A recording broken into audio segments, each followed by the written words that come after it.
Hi there, all you beautiful people. It's come time to tell you about the events of the life of Jake the Beard. First, let's reintroduce the cast. I'm Festus, your narrator. Then we have Lady K. We're both working on our PhD part-time while working at a research lab, and it's actually kind of easy going. Jake, he's the beard. He is fat as heck, and a mew as everything. He's the IT guy of the team, and the head of the research team. She's smart as anything else, with all the PhDs to prove it. She's short, like a hobbit, as well as warm and kind, really relaxed, with pretty much anything, unless you endanger a coworker through stupidity. Our story commences just a few days after the gym incident. Jake had decided that he couldn't woo miladies with his physique, so he had to resort to extolling the heads of the third wave feminist movement. One dreary luncheon, as we sat there in the standardized chairs, in the standardized cafeteria, in our standardized laboratory. We eat our woefully prepared standard meal that was provided us, and Jake struck up a conversation. As I pulled out a chair for Lady K to sit down, he started off by tutting loudly, making us look at him, bemused.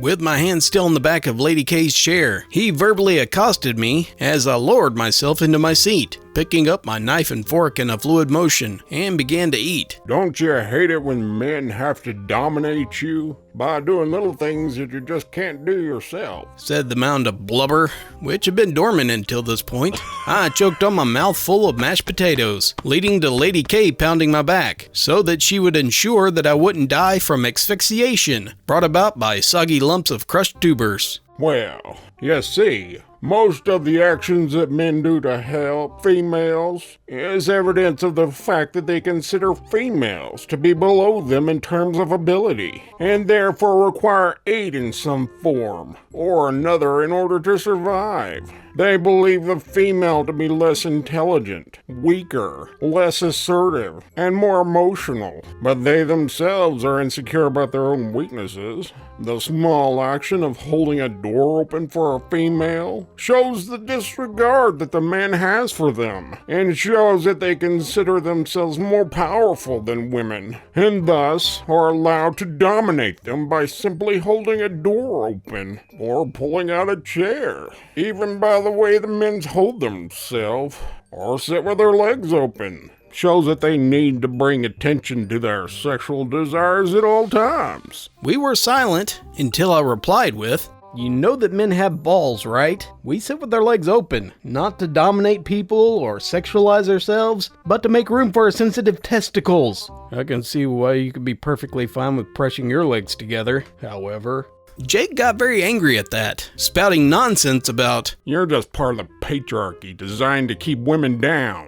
Women are being systematically prevented from achieving academic goals and leadership positions because of people like you." He kept talking about this until Lady K pointed out, "I respect men, and I can't envision a situation wherein a system was deliberately designed by them to keep women out of authority and academia, yet was designed so poorly that the only women at this table are both higher achieving and have more authority than you do." Jake looked at her with pity, as if she had been taken by the evil man's lies, and secretly hated herself. How you can not be a feminist and say that you're for equality is beyond me, he said. If you aren't a feminist, then you don't support the vote for women or social rights for them. Thinking that he had me in the corner, he sat back in his chair, causing the plastic to squeal in protest, and causing the metal legs to buckle slightly. In response to his particular eloquent point, I laughed and responded with, "Feminism isn't currently the same as equality. We have that.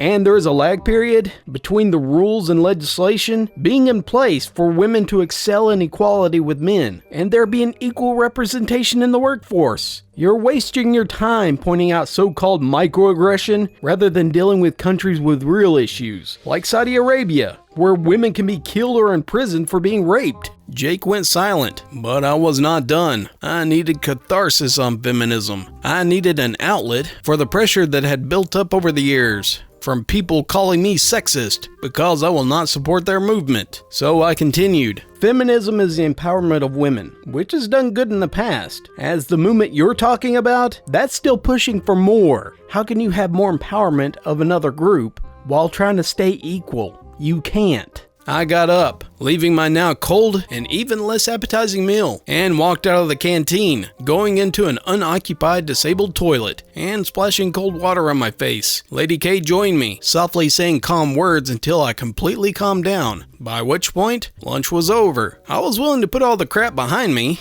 but Jake wasn't. As we walked into the lab, Jake said, The misogynist returns. And bringing along your conquest, I see. And was sick of the arguing, and shouted, Shut up and do science, which is what you're paid for. Festus, I expect more from you. Jake, just leave it. Nobody is going to be convinced by your constant self-hate speech, so just knock it off and analyze this data set. Next time, the workplace meet and greet, the work party with science nerds.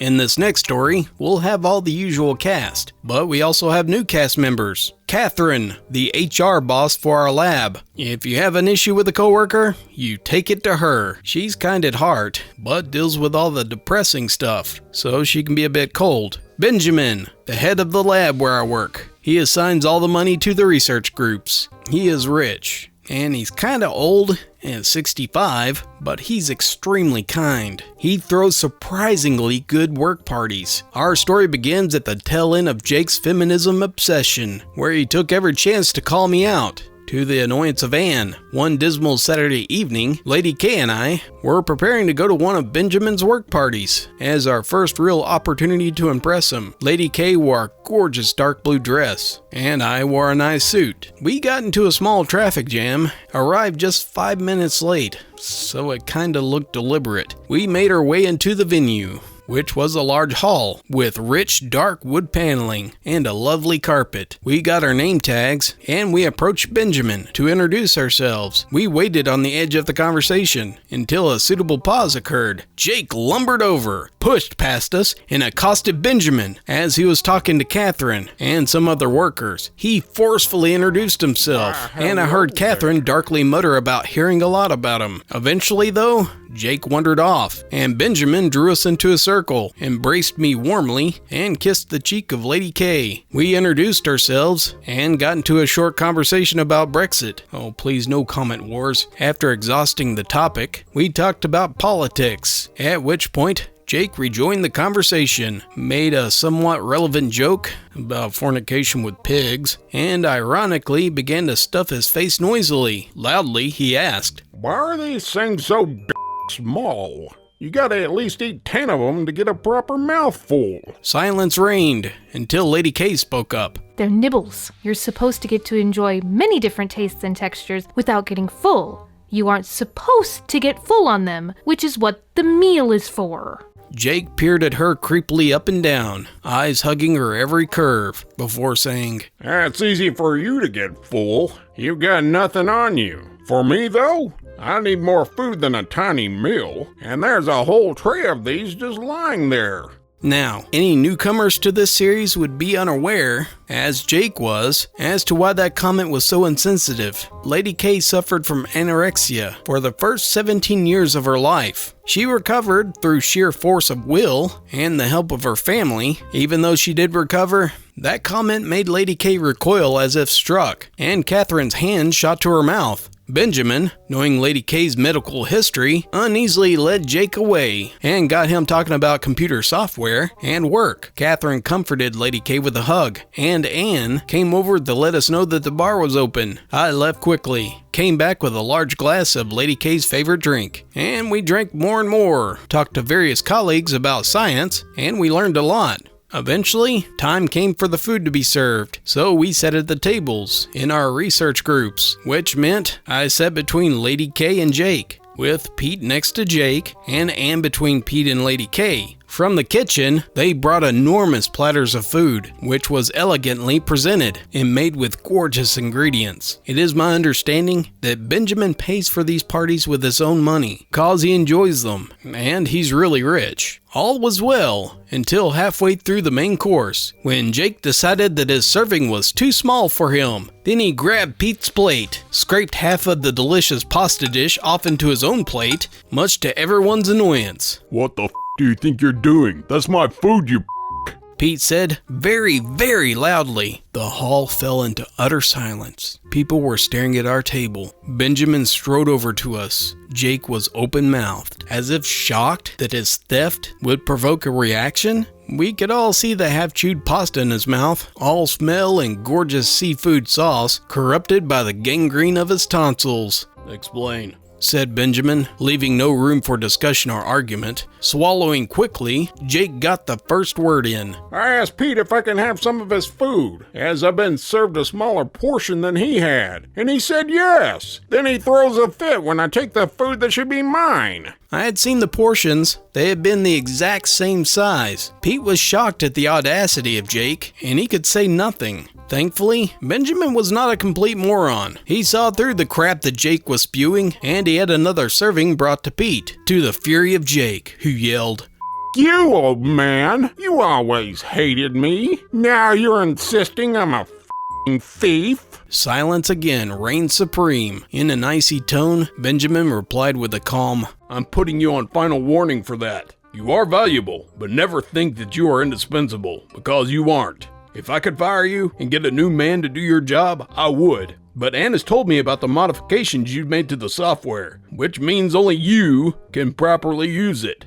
Put another toe out of line and get into one more argument, and you're out. Jake looked shocked, but he remained silent, leaving soon after the event. The party improved after he left, and many scientists came over to console us about having to work with Jake's fat ass. I stopped drinking so that I could drive us home. Once again, sorry for being so controversial the last episode. Jake walked on thin ice for a few months after that. Next time, why fixing his code caused the beard to lose it and take drastic measures.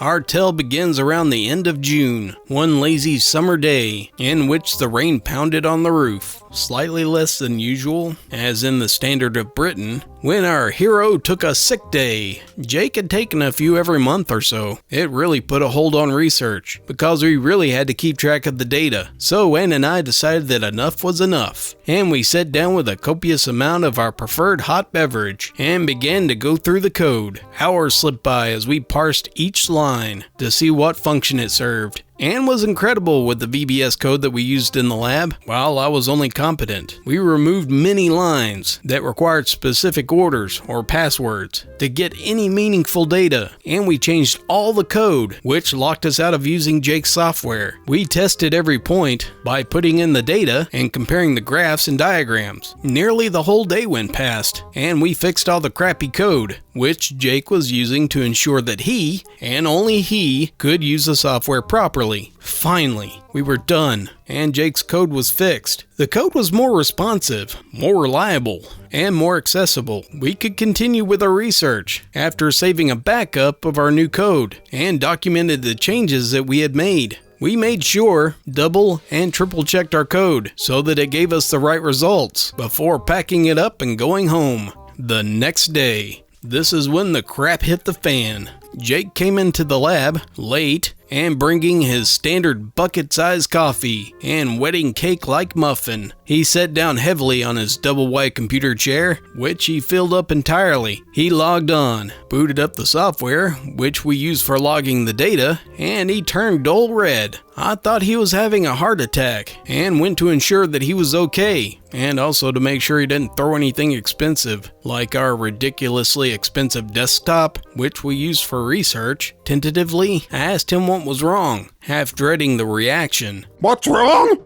What's wrong? He yelled angrily, his skin transitioning through purple hues and ended up at plain white. I'll tell you what's wrong, you Christian f***. Some dipshit changed my code. I was blown away by his caffeine and electrolyte fueled rage, sprayed with crumbs from his once extra large, now non-existent muffin. Yeah, bro, we just changed the code so that we could get some work done yesterday. It still works the same, but it runs faster now, and it takes less to compute power to generate the results. Who was we? Was it you? And that At this point, Ann stepped in and said very calmly, Festus and I fixed the code so that anyone can use it, as opposed to just you.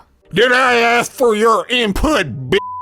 At this point, Anne, who I considered a genuine friend, became very, very upset. She quickly left to the side room and was found by Lady K, who comforted her. Being a British man, confronted with an irate American, I instantly attempted to avoid confrontation by diffusing the situation. This did not work, and it dissolved into a shouting match, after which Jake threw a flask at my head and pushed his computer off the worktop, which crashed to the ground. That brought Lady K and Anne rushing in. I was on the floor, bleeding from my forehead, surrounded by shards of broken glass, and Jake was sweating and mouth-breathing heavily. I am told that Jake attempted to run, but the door was blocked by Lady K, while Anne called security. I had somehow avoided a concussion and sat in the lab while Lady K helped me clean the cut. For his words, the assault on me, and the destruction of property, Jake was indefinitely suspended, pending investigation. He was forced to pay for the replacement parts for the computer, and was warned that we could go to the police and press charges. You would think that was the end,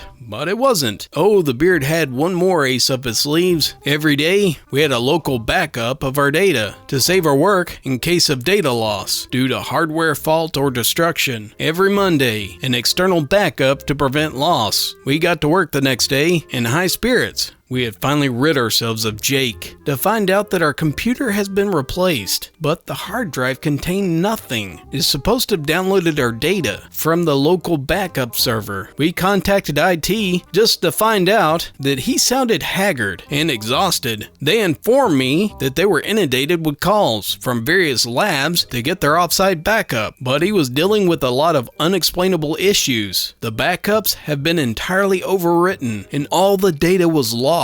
It was only later discovered that the data loss was a virus. It had gotten into the backup server from our IP address, meaning it was put there by someone in our lab, but it was remotely triggered, causing all the hard drives with the virus to be wiped out. This included the PC in our lab, the local backup, and the offsite backup, meaning that somehow this virus remained undetected for a very long time. We never discovered who planted the virus, although we're very certain who did it. The virus was activated at an internet cafe. It reset months and months of work and broke down in tears. We had to entirely restart our project, meaning that new funding had to be negotiated and setting back our timescale by nearly 6 months, thus delaying projects, relying on the results. Lady K and I were angry. Jake? He was fired on the grounds of assaulting a coworker and also destroying a 25,000-pound computer. He had also taken too much holiday and allegedly destroyed the backup servers with a virus. Lady K, Anne, Pete, and myself, we worked like demons to catch up. In 1 month, we did almost 3 months worth of research, setting the PC to process data overnight. The worst was over though, and we were rapidly catching up. We were using normal software to process the data as opposed to Jake's custom bits, which was speeding things up immensely. There you have it. We're all caught up. And what a wild ride it was. It's been so nice to finally share my experiences, and it's a relief knowing that so many like-minded people had similar experiences out there, and that we've made it through.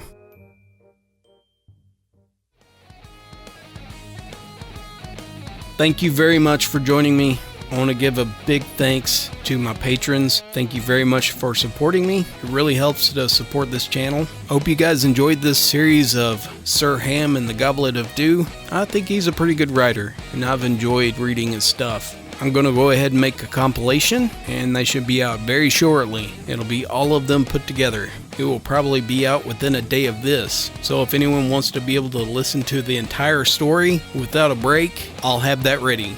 Again, thank you, and until next time, just remember, have fun with your failures, or they'll have fun with you.